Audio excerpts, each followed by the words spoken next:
दोस्तों को मेरा सलाम पहुँचे। मैं हूँ वाहिद नसीम, आप देख रहे हैं फोर्थ व्यू।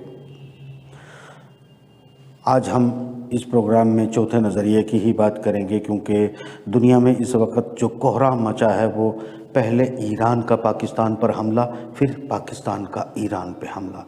यानी भूल गए लोग बाग, एक एयर स्ट्राइक उधर से होती है, एक मिसाइल स्ट्राइक उधर से होती है, और इतने बड़े जो युद्ध इस वक्त चल रहे हैं, यानी कि हौती जो है वो अमेरिकी बेड़ों पर हमले कर रहे हैं, डिस्ट्रॉय कर रहे हैं।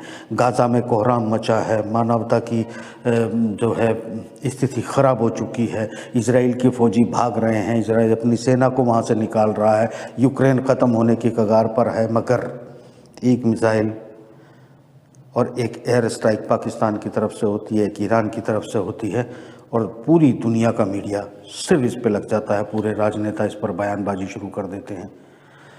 क्या है ये? इसके हर पहलू पर थोड़ी थोड़ी नज़र डालने की कोशिश करते हैं।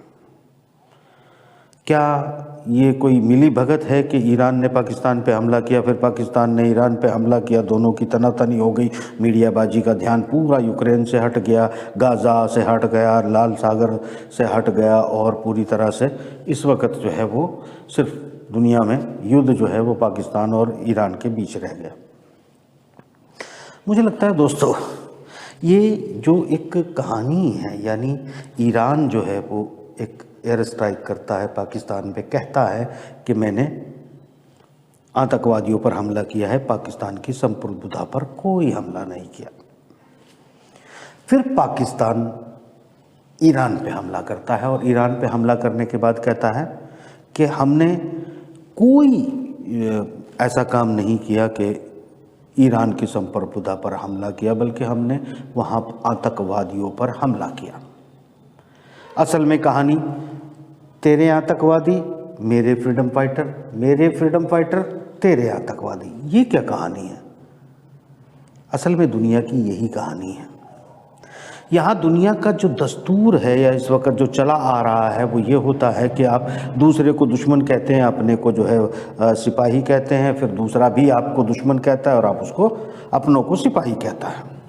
यहाँ दुश्मन और सिपाही की परिभाषा इस वक्त दुनिया में बदल चुकी है। पिछले अगर हम देखें 2 दशकों से जो कहानी शुरू हुई, बल्कि 3 दशक इसे गुजर चुके हैं, ये कहानी हो गई तेरे आतंकवादी और मेरे आतंकवादी। तेरे आतंकवादी मेरे फ्रीडम फाइटर, मेरे आतंकवादी तेरे फ्रीडम फाइटर। ये जो एक खेल शुरू हो रहा है, दुनिया के साथ खेला जा रहा है, ये बड़ा अजीब सा खेल है। सबसे पहले आप जिस भी खेमे में से बिलोंग करते हैं, दूसरे खेमे के जो भी लड़ाके होते हैं, आप उन्हें आतंकवादी कहते हैं। मगर ये भी सही है कि पहले तलवारों से जंग लड़ी जाती थी, हथियारों से जंग लड़ी जाती थी, सिपाही लड़ते थे। ये प्रॉक्सी, जिसे टेररिज्म हम कह रहे हैं, ये भी एक अजीब खेल शुरू हुआ, और इस खेल की शुरुआत यकीनी तौर पर अमेरिका ने की। इस पूरे गेम के प्रचालन में, इसके संचालन में जो इस्तेमाल ब्रेन किए गए, वो कुछ दिमाग ब्रिटेन के हैं, तो कुछ इजराइल के हैं, तो कुछ अमेरिका के हैं, और पूरी दुनिया को इसका मोहरा है। बिल्कुल हम पाकिस्तान की और ईरान की इस कहानी पे आए हैं इससे पहले कि ये समझें कि ये आखिर हमले क्यों हुए हैं, और क्या अब ईरान और पाकिस्तान आपस में लड़ जाएंगे और युद्ध बिल्कुल मुहाने पे आ खड़ा हुआ है, और अब सिर्फ यही 2 देश जो है वो एक अलग मोर्चा खोलकर जंग के दहाने पर पहुंच गए हैं। इस पर आते हैं। पहले ज़रूरी है ये समझना कि ये जो दुनिया के साथ खेल खेला जा रहा है, जैसे कि आप जानते हैं कि पहले यहाँ पाकिस्तान के अंदर ज़िया-उल-हक आता है, भुट्टो को ख़त्म कर देता है। उसके बाद यहाँ पर मुजाहिदीन के नाम से एक टुकड़ी को इकट्ठा की जाती है, और फिर उसको कहते हैं कि ये फ्रीडम फाइटर है, और ये मुजाहिदीन जो फ्रीडम फाइटर हैं वो अपने देश की आज़ादी, अफ़गानिस्तान के लिए लड़ाई लड़ रहे हैं, जिसमें पाकिस्तान की जनता, पाकिस्तान के धार्मिक नेता, पाकिस्तान की फ़ौज सब मिल जाती है और उनको मदद करती है। और भुट्टो पूरी मदद करके जो है वो फिर रूस के साथ एक जो है, जो रूस का वहाँ पर जो कम्युनिस्ट सरकार थी उसका तख्ता पलट करवाते हैं। रूस यहाँ से वापस चला जाता है। रूस को कहा जाता है कि वो जंग हार गया, और ये जीतने वाले फ्रीडम फाइटर हैं।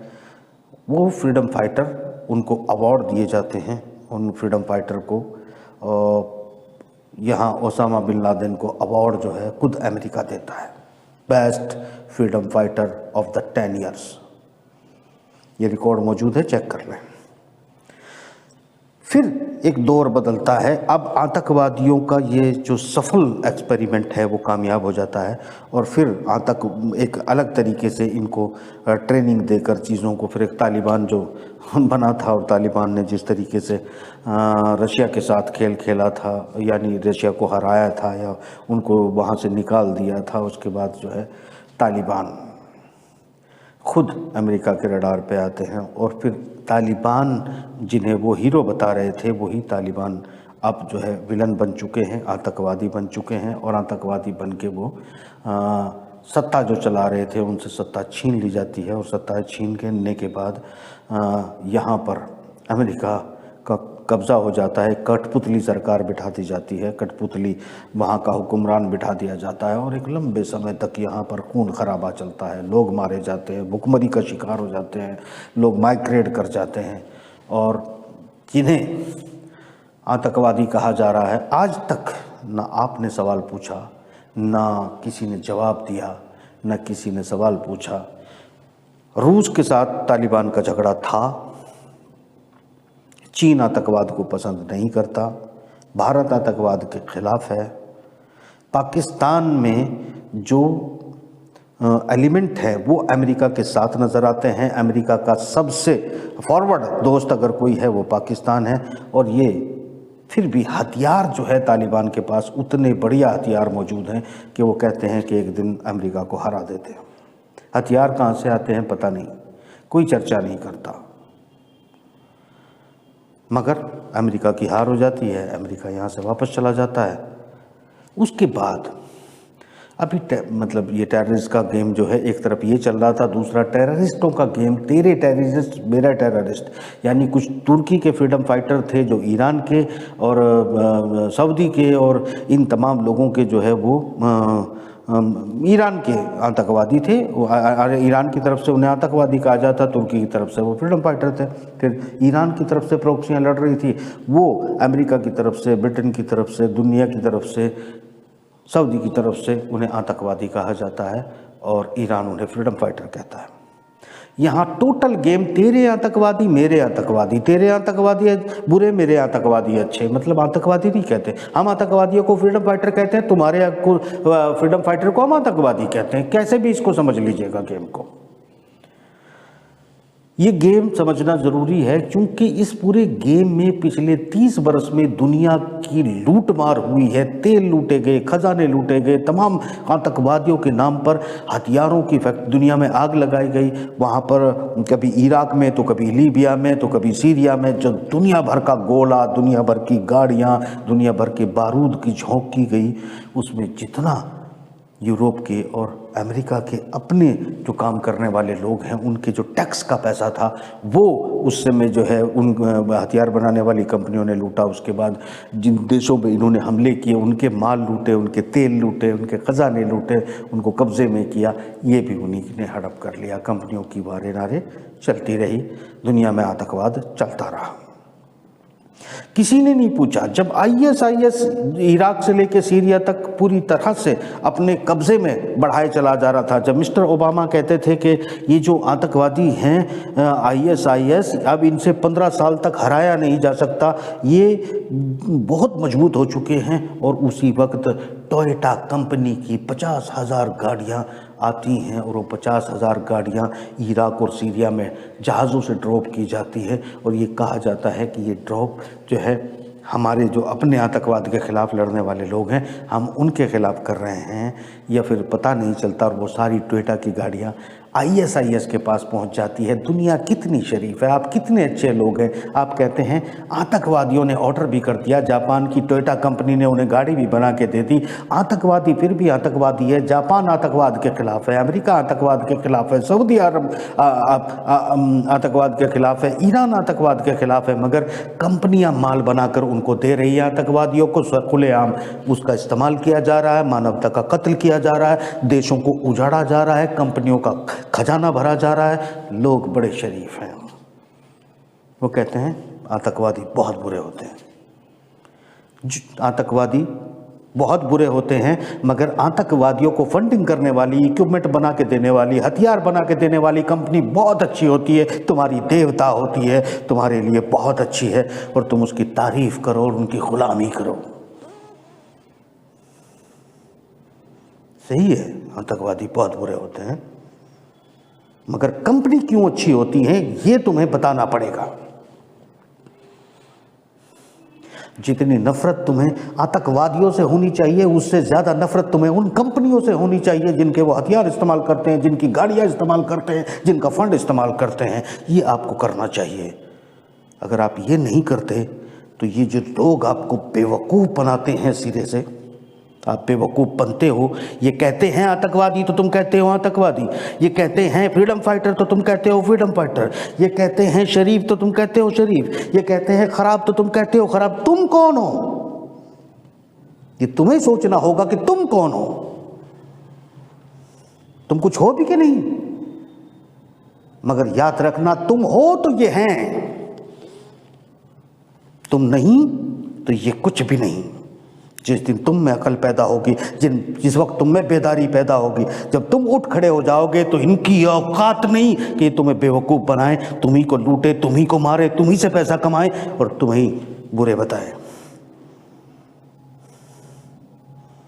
ये बात भी ज़रूरी थी कहना, क्योंकि ज़रूरी था ये समझना और समझाना कि जो पाकिस्तान कहता है मैंने आतंकवादियों को मारा, ईरान कहता है मैंने भी आतंकवादियों को मारा। बिल्कुल ये बकवासबाजियाँ हैं, मीडिया बाजियाँ हैं। ये जो भी एक्टर हैं जिन्हें नॉन स्टेट एक्टर कहा जाता है, ये सब के सब फंडेड हैं, सब के सब इस्टेब्लिशमेंट चलाते हैं। इनमें से एक भी इंडिविजुअल एक कदम उठाने की औकात नहीं रखता जब तक इनके पीछे सरकारें ना हो, जब तक इनके पीछे एजेंसियां ना हो, जब तक इनके पीछे कंप्लीट, जिन्हें आप सभ्य लोग समझते हैं, उनकी फंडिंग और उनका सपोर्ट और उनकी ज़रूरतें इनके पीछे ना हो, ये कुछ भी नहीं है। दोस्तों, अब हम मुद्दे पर आ जाते हैं ईरान के। ईरान ने एक फ्रंट खोला हुआ है कि वो हमास का साथ दे रहा है, दूसरा हिजबुल्लाह का साथ दे रहा है, तीसरा हुतीस का साथ दे रहा है, चौथा अमेरिका को ललकार रहा है कि आइए हम लड़ने के लिए तैयार हैं। फिर वो इराक पर हमला करता है, मिसाइलों से तगड़ा हमला करके ये कहता है कि मैंने अपना बदला लिया, और फिर सीरिया के अंदर मोसाद की एक बहुत बड़ी इस्टेब्लिशमेंट को डिस्ट्रॉय कर देता है, और अचानक फिर वो पाकिस्तान पर भी एक स्ट्राइक करता है। तो क्या ईरान इतना ताकतवर देश हो गया कि एक साथ पूरी दुनिया पर हमला कर सकता है? नहीं, मगर इस मौके का फ़ायदा उठाते हुए ये गलती है या फिर बहुत बड़ी कोई अपनी सुरक्षा में जो चूक होने वाली थी उसकी रोकथाम है, इस एंगल पे जाना ज़रूरी है। दोस्तों, मुझे जो आकलन लगता है वो क्या है, इसमें तीसरा दूसरा देश भी शामिल करने की जो कोशिश की जा रही है, पॉलिटिकल एडवांटेज लेने की कोशिश की जा रही है, इन बातों के कोई मायने नहीं है, कोई मतलब भी नहीं। सूचनाओं के आदान प्रदान होते हैं, सूचनाएं एक देश दूसरे देश को भी देता है। अपना देश मतलब दुनिया में सूचनाओं का एक अलग खेल है, और सूचनाएं इधर से उधर की जाती हैं, जो की जा रही हैं, की जाती रहेंगी। एक दूसरे पर, एक दूसरे की हेल्प पर सब कुछ टिका होता है। मगर यहाँ जो हमला किया गया वो अभी आपको याद होगा कि कासिम सुलेमानी की बरसी पर जिस तरह का धमाका किया गया, जिस तरह सैकड़ों लोग जा बहक हो गए, उस तरह की कोई और एक्टिविटी शायद नज़दीक थी, जिसके लिए मजबूरी थी, क्योंकि ईरान ये बात जानता है कि अगर पाकिस्तान की आर्मी को जो डेमोक्रेटिक वहाँ पॉलिटिक्स है वो तो है ही नहीं, मौजूद ही नहीं है। सरकार अगर फौजी को बताया गया तो फौज में ये चीज़ें पहले से ऑपरेट की जाती है। मत भूलिएगा कि जनरल विस्की 10 दिन तक अमेरिका में था, अमेरिका से क्या ट्यूशन लेके आया था, किस बात की तैयारी की जा रही थी, क्या हो सकता था, इससे कोई इनकार नहीं किया जा सकता, क्योंकि सबसे बड़ा अगर वफादार अमेरिका का कोई है इस पूरे क्षेत्र के अंदर वो पाकिस्तान है और उसके जर्नल हैं। जब भी इस खित्ते में कोई भी बड़ा कोई कांड अमेरिका के हितों के लिए होता है तो उसके पीछे और उसका इस्तेमाल, पाकिस्तान का इस्तेमाल, पाकिस्तान की फौज का इस्तेमाल, पाकिस्तान की एजेंसियों का इस्तेमाल ही किया जाता है। यानी पाकिस्तान का, अमेरिका का सबसे बड़ा इस्टेब्लिशमेंट अगर कोई एशिया में है वो पाकिस्तान है। ये बात मत भूलिएगा कि जब इजराइल ये कहता है कि मेरी एजेंसी मोसाद ने ईरान के अंदर जाके शूट एंड साइट किया है, फला साइंटिस्ट को मारा है, फला डॉक्टर्स को मारा है, फला एक्टर्स को मारा है, ये सब कुछ को वो कत्लेआम करता है, वो आखिर क्या इजराइल से लोग ईरान में आ जाते हैं? नहीं आते, वो पाकिस्तान से जाते हैं, इन्हीं इलाकों से जाते हैं। यहाँ पर पाकिस्तान में इजराइल के समर्थन में उनकी एजेंसियाँ काम करती है। ये बात पाकिस्तानी नहीं जानते। पाकिस्तान की जनता पूरे इजराइल के खिलाफ है। पाकिस्तान की फौज पूरी तरह इजराइल समर्थक भी है, इजराइल से प्यार भी करती है और अपनी जनता को, दुनिया को धोखा भी देती है और इजराइल की गुलाम भी है। क्योंकि अमेरिका अगर इजरायली उन लोगों का जो इजराइल जिन्होंने बनाया अगर उनका गुलाम है तो वो अमेरिका का गुलाम है और अमेरिका खुद उन लोगों का गुलाम है जिनका इजराइल है। तो पाकिस्तान की औकात नहीं कि इजराइल से बाहर चला जाए, इजराइल के खिलाफ चला जाए। इजराइल के को ये जो एक्सेप्ट करना नहीं एक्सेप्ट करना एक डिप्लोमेटिक जेस्चर मात्र है, मगर इजराइल के तमाम काम पाकिस्तान करता रहा है और करता रहेगा। पाकिस्तान की जनता की औकात ही नहीं है कि वो अपनी फौज से अपने देश को बचा ले। पाकिस्तान की जनता की औकात ही नहीं है। उनको तो ये पट्टी पढ़ाई जाती है, हमारी फौज ये है, हमारी फौज वो है, हमारी फौज हमें हिफाजत करेगी। सब जानते हैं हमारे साथ जब भी लड़े हैं उनका अंजाम क्या हुआ। दुनिया से फंडिंग वो अलग बात है, चलिए उस पर हम बाद में जाएंगे कि क्या हुआ क्यों हुआ। मगर कुल मिलाकर इस्लामिक जगत के लिए भी कोई अच्छा कदम आज तक पाकिस्तान ने कहीं उठाया हो तो याद कीजिएगा। यानी जब ईरान 10 मोर्चों पे लड़ रहा है या खोल रहा है, उसी मौके पे कोई बड़ी वारदात यहाँ अंजाम दी जा रही होगी जिसको काउंटर किया है ईरान ने। और ईरान ने कहा हमने संप्रभुता का उल्लंघन नहीं किया है, अलबत्ता जो है हमारी ज़रूरत थी और हमने पाकिस्तानियों पे नहीं गैर पाकिस्तानियों पर स्ट्राइक किया। ठीक उसी तरह पाकिस्तान ने भी, चूँकि पाकिस्तान पे पॉलिटिकल दबाव बना, जनता का दबाव बना, दबाव दो वो मानते नहीं हैं। बहाना उन्हें जनता का मिला, पीटीआई का मिला, और बहाने में अपनी जनता को एक झुंझुना देने के लिए उन्होंने ईरान में एक स्ट्राइक किया, एयर स्ट्राइक किया, हमले किए और वहाँ पर 7 लोग ज़ाया हो गए। 7 लोगों को ईरान ने पहले कहा 7 के 7 विदेशी थे, बाद में बच्चे, औरतें और 2 विदेशी कहा जाने लगा। तो कुल मिलाकर ईरान जब पाकिस्तान में हमला करता है वो कहता है मैंने विदेशियों पे हमला किया, और जब पाकिस्तान ईरान पे हमला करता है तो वो कहता है मैंने भी विदेशियों को मारा, और ईरान कहता है हाँ विदेशियों को मारा, और विदेशियों को मारा ये बात इससे डिनाई पाकिस्तान भी नहीं करता। यानी दोनों एक दूसरे की सरहदों की जड़ों में किसी तीसरी कंट्री के लिए विदेशियों को कोई ना कोई जगह दे रखी है, कोई ना कोई वहाँ पर इस्टेब्लिशमेंट चल रहे हैं, कोई ना कोई एक दूसरे देश के खिलाफ जो है काम करने के लिए किसी तरह की तैयारियां चलती रहती हैं, चल रही हैं, चलती होंगी।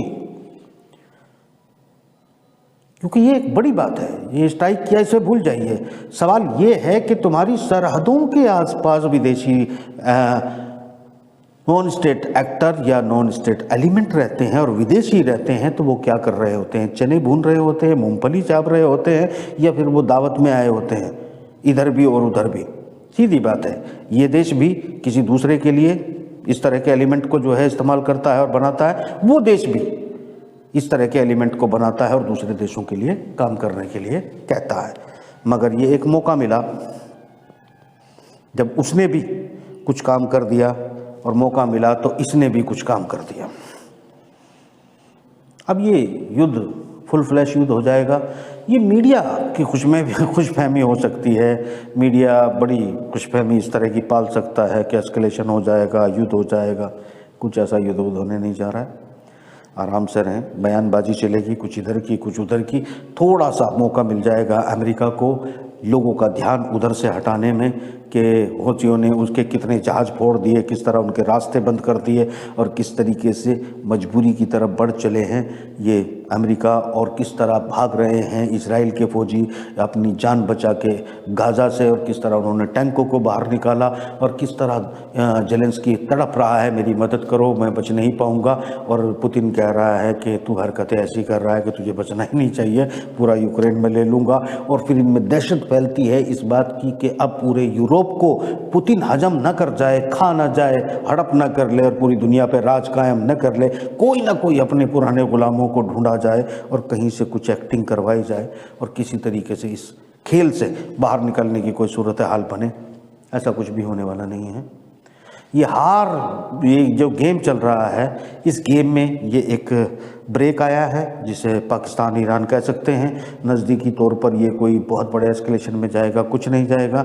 यहाँ तीसरे देशों की कोई इंटरेस्ट थे, दोनों देशों ने तीसरे देशों के इंटरेस्ट को ही ख़त्म किया है। न पाकिस्तान ईरान को नुकसान पहुंचाएगा, न ईरान पाकिस्तान को नुकसान पहुंचाएगा, बल्कि जो ऐसा करवाना चाहते थे उन सब के नुकसान हुए हैं और अब उनके और नुकसान होने का समय आ गया है। ड्रामे कितने चलते हैं कितने नहीं चलते हैं दोस्तों, ये कोई इतना आसान नहीं होता है कि सिर्फ मीडियाबाजी कर देंगे तो मीडियाबाजी से पूरी दुनिया के नक्शे बदल जाएंगे। मीडियाबाजी से कुछ होता नहीं है। जो गेम प्लान करते हैं वो हर तरह का गेम प्लान करते हैं और वो सब जानते हैं कि अंजाम क्या होगा। तो दोस्तों, ये जो ईरान वर्सेस पाकिस्तान की कहानी है, इसमें कोई दम नहीं है, ये सिर्फ कहानी है। कहानी वही चल रही है जो गाज़ा में है, कहानी वही चल रही है जो यूक्रेन में है, कहानी वही चल रही है कि ब्रिटेन अपने आप को रिवाइज करने की तमाम कोशिशें करेगा मगर मारा जाएगा। ये सही बात है कि पाकिस्तान एक ऐसा कंट्री है जो बहुत दबाव में है। सऊदी अरब की भी कुछ संधियाँ हैं, बहुत सारा खेल है अभी जो खुलना बाकी है। अगले प्रोग्रामों में मैं बहुत अच्छे प्रोग्राम आपको पिछले दिनों में नहीं दे पाया हूँ, मेंटली मैं थोड़ा सा टायर्ड होने की वजह से, या फिर वो वक्त ना निकाल पाने की कि मैं डाटा और सारी चीज़ों को कायदे से आपको पेश करूँ। इसके लिए मैं माजरत चाहता हूँ। मैं कोशिश कर रहा हूँ लगातार कि आपको सही मालूमात दूँ। सही मालूमात ये है कि ईरान पाकिस्तान एस्केलेशन की तरफ नहीं जा रहे हैं, छोटी मोटी झड़पें हैं जिससे मतलब कुल मिलाकर ये होगा कि खुशफहमी ज़रूर पाली जा सकती है, कुछ बदलेगा नहीं। बल्कि ये भी हो सकता है कि इनके आपसी ताने बाने की वजह से कोई तीसरी कंट्री कहीं कुछ एस्केलेट करने का प्लान बना रही हो और वो प्लान भी धरा का धरा रह जाए।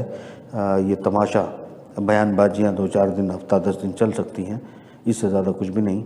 और जो गेम लाल सागर में है, रेड सी में है, वो चलता रहेगा, ब्लैक सी का चलता रहेगा। ये इजराइल की हार के साथ ख़त्म होगा, अमेरिका के बैकआउट करने के बाद ख़त्म होगा।